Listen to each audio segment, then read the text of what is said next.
Shalom, salam sejahtera bagi kita semua. Om Swastiastu, Assalamualaikum warahmatullahi wabarakatuh. Salam harmoni. Perkenalkan, kami dari kelompok 3 dengan saya sendiri Ingrid Lumban Batu, NIM 18130310006, dan rekan saya Rizka Yanti Tambah dengan NIM 18130310108. Di sini kami akan membahas mengenai potensi strategi konflik kognitif berbasis multiple representasi dalam mengatasi miskonsepsi pada materi gugus fungsi.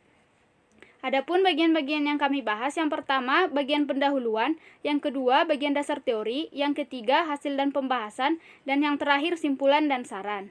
Baik, langsung saja ke bagian pendahuluan. Terdapat latar belakang masalah. Latar belakang masalah yang kami dapat yaitu, sebagai materi dasar, siswa diharapkan memahami secara mendalam materi gugus fungsi.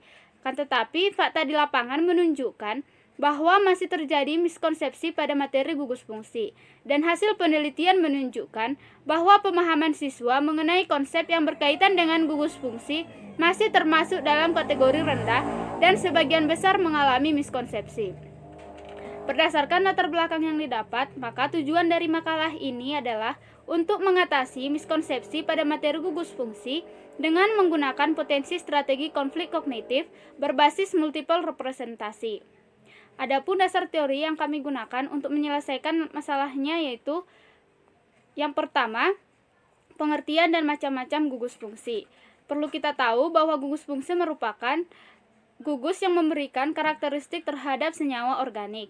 Gugus fungsi memiliki beberapa jenis. Yang pertama, ada gugus hidroksil. Untuk penamaannya diawali dengan hidroksi dan diakhiri dengan ol, contohnya metanol. Kemudian ada gugus eter. Tata namanya diawali dengan alkoksi dan diakhiri dengan alkil eter, contohnya dietil eter atau etoksi etana. Yang ketiga ada gugus aldehida.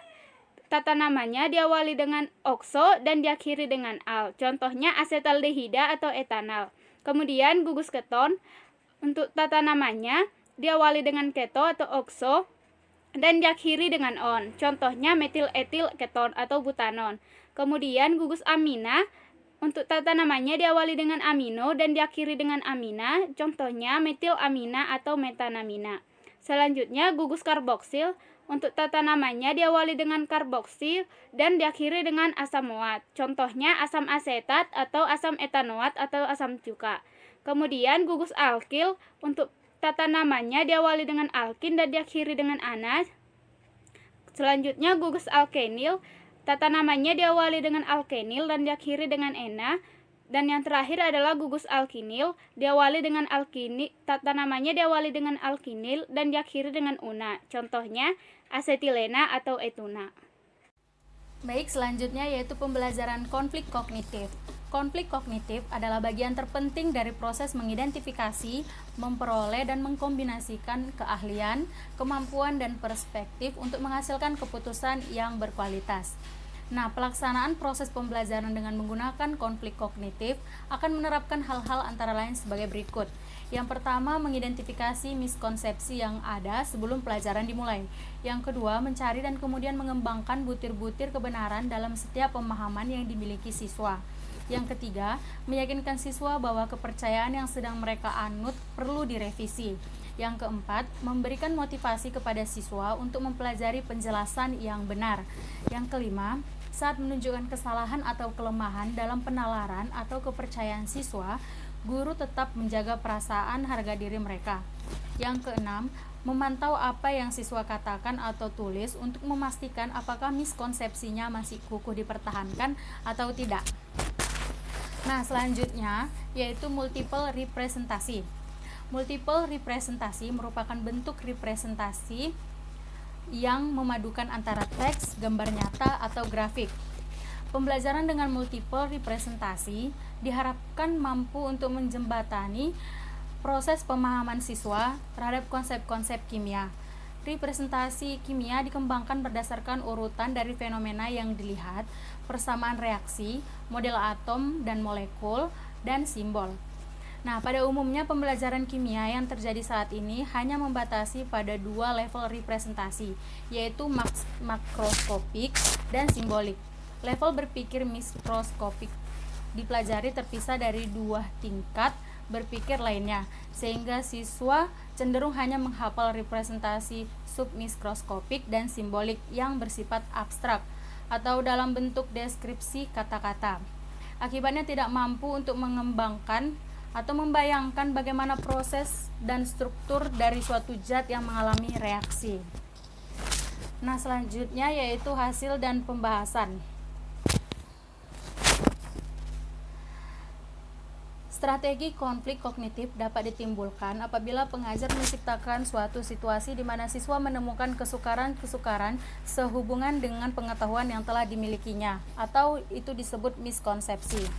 Pada situasi konflik, pengajar dapat mengajukan pertanyaan-pertanyaan yang dapat mengatasi atau menyelesaikan konflik yang terjadi dalam pikiran siswa dan diharapkan dapat memperbaiki miskonsepsinya. Nah, selanjutnya, dalam menciptakan situasi konflik kognitif, siswa akan lebih mudah menerima materi jika dijelaskan dengan mengaitkan multiple representasi. Hal ini karena ilmu kimia mencakup 3 macam tingkat representasi, yaitu makroskopik, submikroskopik, dan simbolik. Ketiga tingkat representasi tersebut dirangkai menjadi sebuah kesatuan yang saling berhubungan dalam pembelajaran kimia, sehingga materi yang disampaikan dapat diterima dengan baik oleh siswa.